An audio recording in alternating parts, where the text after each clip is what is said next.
నమస్కారం. రాష్ట్ర వ్యాప్తంగా ఉన్న వేలాది మంది పారామెడికల్ సిబ్బందికి స్వాగతం, సుస్వాగతం.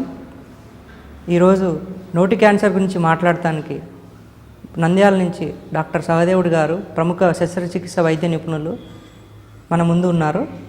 నమస్కారం అండి డాక్టర్ సహదేవుడు గారు. నమస్కారం. నోటి నిర్మాణం గురించి మా పారామెడికల్ మిత్రులకి వివరిస్తారా? తప్పకుండా. ఈనాడు పాశ్చాత్య ధోరణికి అలవాటు పడి విశృంఖలమైన వ్యసనాలకు బానిసలైన వేలాది మంది యువతీ యువకులను, పల్లె జనాలను బాధిస్తూ ఉన్న ఒక నోటి క్యాన్సర్ని గురించి తెలుసుకోవాలనే మీ ఆసక్తి, దాన్ని పారామెడికల్ స్టాఫ్కు ఈ కార్యక్రమం ద్వారా తెలియజేయాలనే మీ అభిరుచిని నేను శతదా అభినందిస్తూ,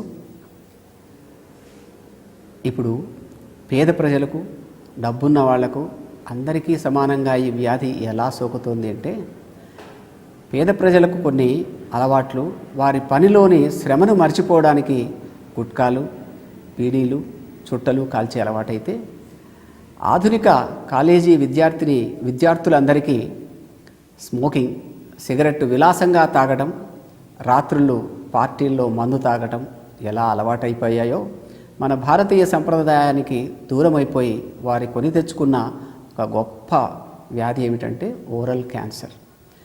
ఈ ఓరల్ క్యాన్సర్ని గురించి తెలుసుకునే పోయే ముందు మనం నోటి నిర్మాణాన్ని గురించి తెలుసుకుంటే మీకు ఓరల్ క్యాన్సర్ యొక్క పరిస్థితిని అవగాహన చేసుకోవడానికి అవకాశం ఉంటుంది. కనుక మీకు ఒక చిన్న చార్ట్ ద్వారా ఈ నోటి యొక్క నిర్మాణాన్ని మీకు చూపిస్తాను. ఆ తర్వాత ఓరల్ క్యాన్సర్ యొక్క విశేషాలను మనము ఒక్కటొక్కటిగా తెలుసుకుందాం. నోరు మంచిదైతే ఊరు మంచిదవుతుందని మనము చిన్నప్పుడు పల్లెల్లో సామెత విని ఉంటాం. అక్కడ నోరు మంచిది అవడం అంటే మాట మంచిది కావటం. నిజానికి కాకేమి తన్ను తిట్టనే, కోకిల తన సొమ్ము కోకొమ్మననే, లోకము పగయగను పరుసని వాక్కున మిత్రమగు మధుర వాక్కు వలనని అంటాడు కర్ణశ్రీ. అంటే కాకి మనల్ని ఏమనలేదు, కానీ కాకిని పోపు అంటాం. కోకిల మనకేమన్నా ఇచ్చిందా, కానీ కోకిల గొంతుతో పాటు మనం గొంతు కలుపుతాం, ఎందుకంటే ఆ గొంతు శ్రావ్యంగా ఉంటుంది. అయితే ఇప్పుడు నోటిని గురించి మనం తెలుసుకునే పోయే ముందు నోటి యొక్క నిర్మాణాన్ని, నోటిలో ఏ ఏ అవయవాలకు మనం ప్రాముఖ్యాన్ని ఇస్తున్నామో ఆ వాటికి చేసే పనులను గురించి తెలుసుకొని, వాటికి క్యాన్సర్ వస్తే ఏ ఇబ్బందులు కలుగుతాయో మీకు సవివరంగా మనవి చేస్తాను. ఈ లోపున ఈ చిత్రపటాన్ని మన గ్రామీణ వైద్యులకు చూపించి తద్వారా దీని విశేషాలను తెలియజేస్తాను. నోటి నిర్మాణంలో ముఖ్యంగా మనం తెలుసుకోవాల్సినవి నోటిలోని భాగాలు. ఈ భాగాల్లో ముందుగా మనకు కనిపించేవి పెదవులు, తర్వాత అటు ఇటు బుగ్గలు, నోరు తెరవంగానే కనిపించేది నాలుక, నాలుకకు పై భాగాన అంగిట, నాలుకకు అంగిటకు మధ్యలో లోపలికి దారిలో పోయే దానికి అటు ఇటు భటుల్లాగా కనిపించేవి టాన్సిల్స్ అంటాం. ఈ రకంగా పెదవులు, బుగ్గలు, నాలుక, ప్యాలెట్, టాన్సిల్స్, ఈ ఐదింటిని కలిపి నోటి నిర్మాణంలో ప్రముఖమైన పాత్ర వహిస్తూ ఉన్నాయి. వీటికి సంబంధించి మనం ఒక్కొక్క అవయవానికి సంబంధించి క్యాన్సర్స్ ఎలా వస్తాయి, వీటికి క్యాన్సర్ రావడానికి ముందుగా ఏదైనా సంకేతాలు ఉన్నాయా అని మనం తెలుసుకోవడానికి ప్రయత్నం చేస్తాం. నోటి నిర్మాణంలోని వివిధ అవయవాలను గురించి మనం తెలుసుకున్నాం కదా. పెదవులు, నాలుక, అంగిట, టాన్సిల్స్, బుగ్గలోని, వీటన్నిటిలో క్యాన్సర్ వచ్చే అవకాశాలు ఎందుకు వస్తున్నాయి, ఎలా వస్తున్నాయి అన్న దానికి మీకు ఒక చిన్న కథ చెబుతాను. ఈ కథ నా నిజ జీవితంలో జరిగింది, నేను ప్రత్యక్షంగా చూసింది. ఎంఎస్ తర్వాత నేను కాకినాడలో ఒక 3 నెలల పాటు మా గురువుగారైన డాక్టర్ సివి కృష్ణారావు గారి పర్యవేక్షణలో ఎంఎస్ తర్వాత సర్జరీలో మెలకువలు తెలుసుకుంటూ ఉండగా అక్కడ ఒక హోటల్ రూమ్ గదిలో ఉన్నాను. ఆ రూమ్ గదిని శుభ్రం చేయడానికి వచ్చిన ఒక ముసలవ్వ, 55-60 ఏళ్ళు ఉంటుంది, వచ్చినప్పుడంతా చుట్ట నోట్లో పెట్టుకొని వచ్చేది. ఆ చుట్ట కాలిన భాగాన్ని నోట్లో పెట్టుకొని, ఆ వేడిని, కాలిన భాగాన్ని నోట్లో పెట్టుకోవడం ద్వారా వచ్చే వేడిని గ్రహిస్తూ ఆ స్మోక్ చేయడం అనేది నేను మొట్టమొదటిసారిగా వింతగా చూడటం జరిగింది. దానికి సంబంధించి ఎన్నో పరిశోధనలు జరగటం, ఈ కాలిన చుట్టను నోట్లో పెట్టుకొని తాగడం ద్వారా వచ్చే క్యాన్సర్ను చుట్టా క్యాన్సర్ అని కూడా మన ఆంధ్ర రాష్ట్రం నుంచి జాతీయ, అంతర్జాతీయ సర్జికల్ జర్నల్స్లో ప్రచురింపబడడం కూడా నేను చదవడం జరిగింది. ఈ సంఘటన మీకు ఎందుకు మనవి చేస్తున్నానంటే, ముఖ్యంగా ఆ ప్రాంతంలో శ్రీకాకుళం, గోదావరి జిల్లాల్లోని పల్లె ప్రజలకు ఈ చుట్టా క్యాన్సర్ యొక్క ఇన్సిడెన్స్ చాలా ఎక్కువగా ఉండటం. ముఖ్యంగా నోటి నిర్మాణంలో క్యాన్సర్ వచ్చే అవకాశాలు 3 కారణాల వల్ల వస్తాయి. ఒకటి స్మోకింగ్, అంటే బీడీలు కానీ సిగరెట్లు కానీ చుట్టలు కానీ తాగటం. 2 ఆల్కహాల్ వల్ల. 3 టొబాకో చూయింగ్ అంటాం.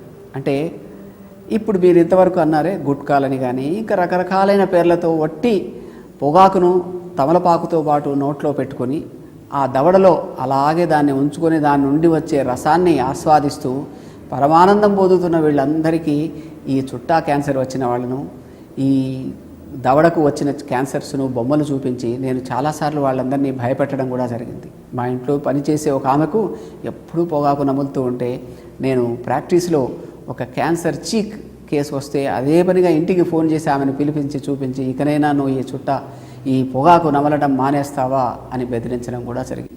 ఆ రేడియో నీడిల్స్ను ద్వారా రేడియోథెరపీని అందించడానికి కూడా జరుగుతుంది.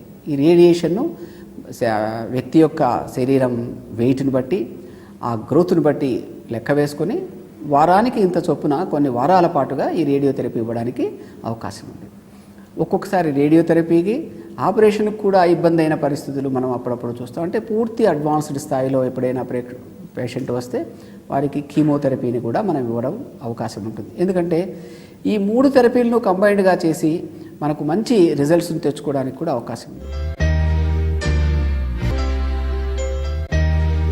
ఈ కీమోథెరపీ ద్వారా అంటే నరం గుండా కానీ నోటి గుండా కానీ క్యాన్సర్ సంబంధమైన మందులనిచ్చి ఆ క్యాన్సర్ సెల్స్ అతిగా వేగంగా పెరగకుండా అదుపులో పెట్టడానికి ప్రయత్నం చేసేదే కీమోథెరపీ అంటాం.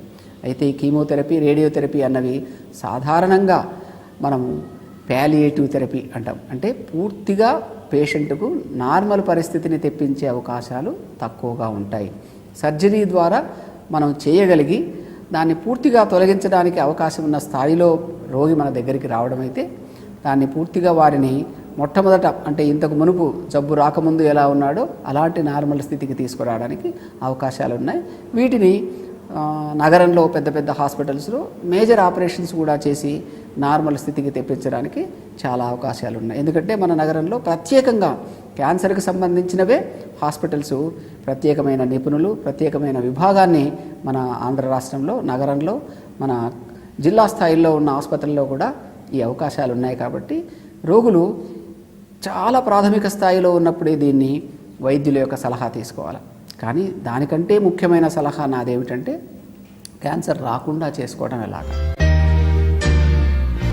మీకు ముందుగా మనవి చేసినట్టుగా పొగాకు నమలడం, స్మోక్ చేయటం, ఆల్కహాల్ తీసుకోవటం, తర్వాత ఎక్కువగా స్పైసీ ఫుడ్గా ఉన్నదాన్ని తీసుకోవడం, తర్వాత సుఖవ్యాధులకు సంబంధించి సిఫిలిస్ కూడా ఒక కారణంగా భావిస్తున్నారు కాబట్టి వాటికి దూరంగా ఉండడం, నోటిలో మనకు వస్తున్న చిన్న చిన్న ఇన్ఫెక్షన్స్, చిగుళ్ళ వ్యాధులు, పండ్ల వ్యాధులను నిర్లక్ష్యం చేయకుండా వాటిని ఎంత త్వరగా మనం జాగ్రత్త పడి వాటి వైద్యాన్ని ప్రాథమిక స్థాయిలోనే తీసుకుంటే ఈ క్యాన్సర్ అనే ప్రమాదకరమైన జబ్బు నుండి మన గ్రామ ప్రజలందరూ దూరంగా ఉండొచ్చు.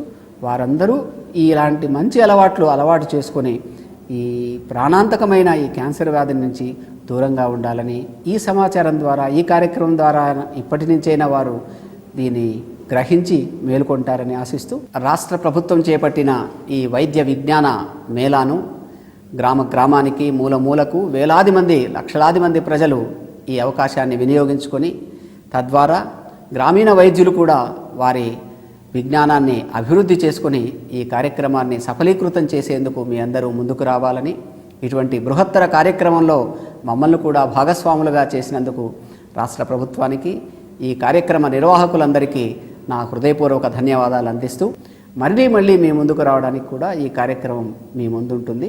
మీ అందరికీ ధన్యవాదాలు. Thank you very much doctor గారు. ఇంతవరకు నోటి క్యాన్సర్ గురించి చాలా చక్కగా వివరించారు. మీరు చెప్పిన సలహాలు సూచనలు మా పారామెడికల్ సోదరులు పాటిస్తారని కోరుకుంటూ ధన్యవాదాలు. నోటి క్యాన్సర్ పొగాకు సంబంధిత అలవాట్లున్న వారికి నోటి నుండి మలద్వారం వరకు ఏ శరీర భాగానికైనా క్యాన్సర్ వచ్చే అవకాశం ఉంది. శరీరంలోని అనేక భాగాలకు కీళ్లకు రక్త ప్రసరణ తగ్గి కీళ్ల నొప్పులు, ఒళ్ళు నొప్పులు రావడం కూడా క్యాన్సర్ లక్షణాలు కావచ్చు.